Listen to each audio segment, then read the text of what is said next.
ሰላም ጤና ይስጥልን የአዲስ ታይምስ ሚዲያ ቤተሰቦቻችን የዓለምን ጂኦፖለቲካዊ በአሁኑ ሰዓት ማንም ሊያስቆመው ወደማይችል እጅግ አስከፊና ደም አፋሳሽ ወታደራዊ ቀውስ ውስጥ እየገባም ይገኛል። ባሳለፍነው ሰኔ ወር በፓኪስታንና በኳታር አጋዥነት ተፈርሞ የነበረው ዓለምን በጥቂቱም ቢሆን እፎይታም ሰጥቶ የነበረው የአሜሪካና የኢራን የሰላም ስምምነት ወይም የኢስላማባድ የመግባቢያ ሰነድ ሙሉ በሙሉ ፈርሷል። የዓለም የነዳጅ ንግድ የደም ስር የምትባለው የሆርሙዝ ወሽመጥ በአሁኑ ሰዓት በጭስና በእሳት ተከቧል። አሜሪካ በኢራን የባህር ዳርቻዎች ላይ ከባድ የአየር ድብደባ በመፈጸም ከ80 በላይ ወታደራዊ ይዞታዎችን ስታወድም የኢራን አብዮታዊ ዘብ በበኩሉ በአረብ ሀገራት የሚገኙ የአሜሪካ የጦር ሰፈሮች ላይ የሚሳኤል ናዳ አውርዷል። ፕሬዝዳንት ዶናልድ ትራምፕ ጉዳዩን በአንድ ሰዓት ውስጥ ልናጠናቀቅ እንችላለን ሲሉም ዝተዋል። ዓለም ወደ ሶስተኛው የዓለም ጦርነት እየተጓዘች ነው ወይ? ይህ ጥቃት በኢኮኖሚው ላይ ምን ያህል መዘዝ ያመጣል? በዝርዝር መረጃዎችን ይዘን ቀርበናል። እስከ መጨረሻው ድረስ አብራችሁን ቆዩ።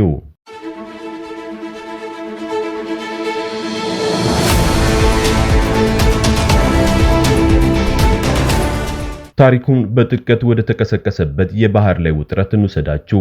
ግጭቱ የጀመረው ባለፉት ጥቂት ቀናት ውስጥ በዓለማችን እጅግ ቁልፍ በሆነው በባህር መስመር ላይ ነው።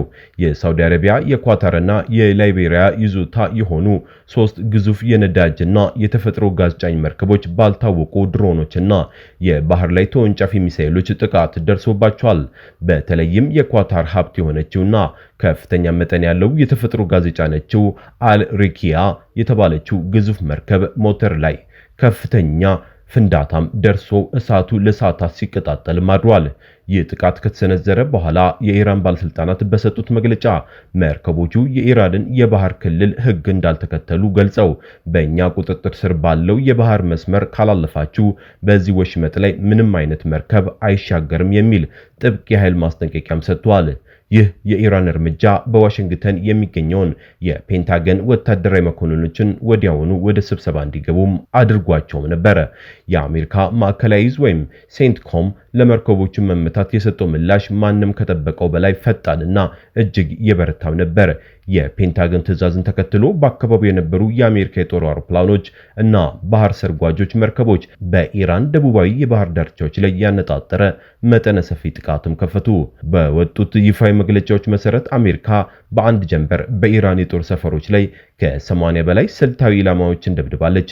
ጥቃቱም በተለይ በባንዳር አባስና በስሪክ ወደቦች አካባቢ በሚገኙ የኢራን አብዮታዊ ዘብ የባህር ኃይል ፈጣን ጀልባዎች፣ የራዳር ጣቢያዎች፣ የባህር ዳርቻ ጥብቅ ማዕከላትና የረጅም ርቀት ድሮን ማስወንጨፊያ ላይ ያነጣጠረም ነበር።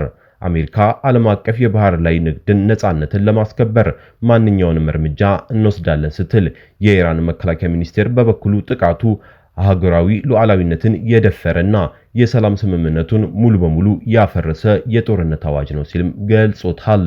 ይህ ወታደራዊ ግጭት በሰዓታት ውስጥ ከባድ የኢኮኖሚ ጦርነትም ተሸጋግሯል።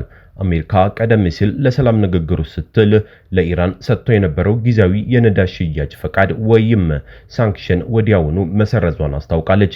ይህ ማለት ኢራን በይፋ ወደ የትኛውም የዓለም ሀገር ነዳጅ እንዳትሸጥ በድጋሚም ጥብቅ ገዳም ተጥሎባታል ማለት ነው። ይህ በእንዲህ እንዳለ የአሜሪካው ፕሬዝዳንት ዶናልድ ትራምፕ በቱርክ አንካራ ከተካሄደው የኔቶ መሪዎች አስቸኳይ ስብሰባ ጎን ለጎን ለጋዜጠኞች በሰጡት መግለጫ ለቴሄራን እጅግ አስፈሪ ዛቻም ሰንዝረዋል። ትራምፕ ሲናገሩ ኢራን በእሳት እየተጫወተች ነው፣ ወይ ፈጥናችሁ ወደ ጠረጴዛ መጥታችሁ እውነተኛ ስምምነት ታደርጋላችሁ፣ ካልሆነ ግን ሙሉ በሙሉ እናጠፋቸዋለን ብለዋል።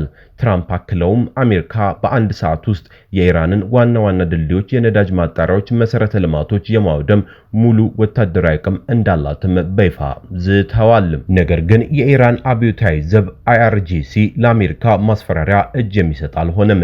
የአሜሪካን የአየር ድብደባ ተከትሎ የኢራን ጦር የበቀል እርምጃ የተሰኘ መጠነ ሰፊ የሚሳኤልና የድሮን ጥቃት በአጎራባች አረብ ሀገራት ላይ ሰንዝሯል። ኢራን በቀጥታ ያነጣጠረችው በባህሬንና በኩዌት የሚገኙ የአሜሪካ ግዙፍ ወታደራዊ ተቋሞችና የጦር ሰፈሮች ላይ ነው። በዚህም ሀገራት የሚገኙ የአሜሪካ የጦር ሰፈሮች አካባቢ የአየር ጥቃትና መከላከያ ሳይረኖች ሌሊቱን ሙሉ ሲጮሁ ማድረዋል።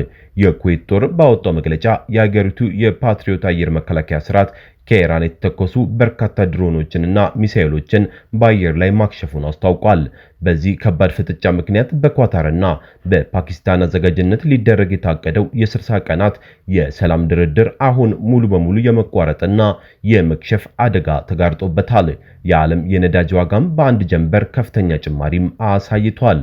የተከበራችሁና የተወደዳችሁ ተመልካቾቻችን በአሁኑ ሰዓት በአሜሪካና በኢራን መካከል ያለው ይህ ፍጥጫ መላው ዓለምን ስጋት ላይ ጣለ ጉዳይም ሆኗል። የሆርሙዝ ወሽመጥ መዘጋት ማለት የዓለም የነዳጅ አቅርቦት መቋረጥና የኑሮ ውድነት መናር ማለት ነው። ታዲያ የእናንተ አስተያየት ምንድነው? ይህ ፍጥጫ ወደ ከፋ የዓለም ጦርነት ያመራ ይሆን ወይስ መሪዎች በዲፕሎማሲ ይፈቱታል? አሜሪካ ወይስ ኢራን? ለማንኛውም ወገን ትፈርዳላችሁ? ያላችሁን ሐሳብ በኮሜንት መስጫው ላይ አስፍሩልን። ቪዲዮን ከወደዳችሁ ላይክ እና ሼር በማድረግ እንዲሁም ወቅታዊ የዓለም ዜናዎችና ትንታኔዎች በፍጥነት እንዲደርሷችሁ ቻናላችንን ሰብስክራይብ አድርጋችሁ የደውል ምልክቱን መጫኑን አትርሱ። ስላዳመጣችሁን እጅግ አድርገን እናመሰግናለን። በሌላ ቪዲዮ እስከምንገናኝ ሰላም ቆዩን።